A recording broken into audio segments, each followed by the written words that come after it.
Hi, I'm Carlos, and for my book report, I did How People Grow. And so this was written by the doctors Henry Cloud and John Townsend. And so these two, they met in college and they went their separate ways. And it starts out with Dr. Henry, and he is actually counseling. And so he goes in and he has these high expectations of thinking that he's just going to really change these people's lives with all the things that he was taught in seminary, all the biblical truths and things, and that it's just going to really wreck people. And he found that that happened like 15% of the time, and all the other people, it didn't seem to do anything. They weren't fazed by everything that he was taught was good and right. And so this went on for a few years, and he was starting to, really be discouraged and fall into this idea of, well, these are the things that actually fix people's life problems, these kind of mainstream solutions. And the spiritual stuff, it works every now and then.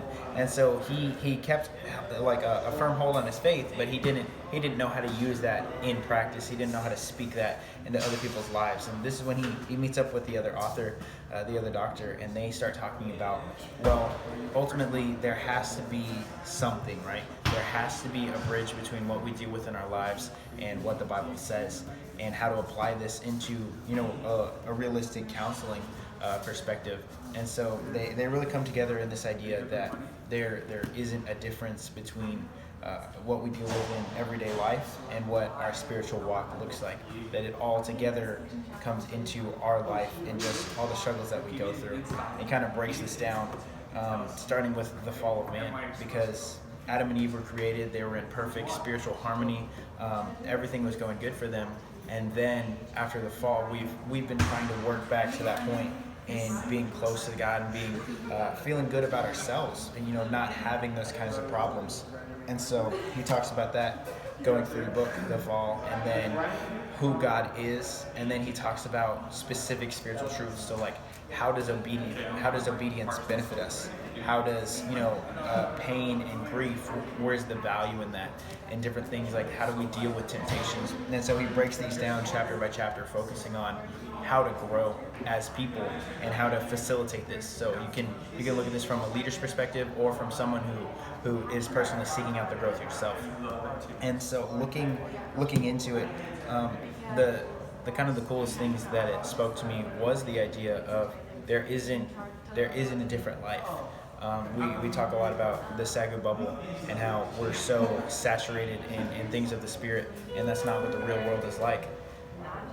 But it is, they just don't know it. Like they still have the same issues, the same spiritual walks, they just aren't exposed to it.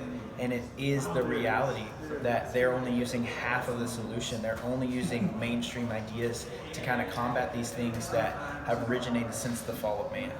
That your life entails all of this mess. Whether it's like depression or whether it's some great tragedy that happened in your life, it still has a spiritual path to healing that is just supported by good ideas, by good counseling methods, and self-help, just attitude changes. And then the other thing was about the fall of man specifically, and the concept of judgment. So where does judgment come from? Because Adam didn't have it. It happened after the fall, after they ate from the tree. Because not only were you not created to judge the people around you, and the Bible rebukes that, but you're not created to judge yourself. You're not created to judge the life that you live, because you were made only to experience it. You were made to start living and experience what God has given you, and really leave it at that, rather than trying to make your own conclusions. So with that being said, it is a book that really taught me about growing other people and myself.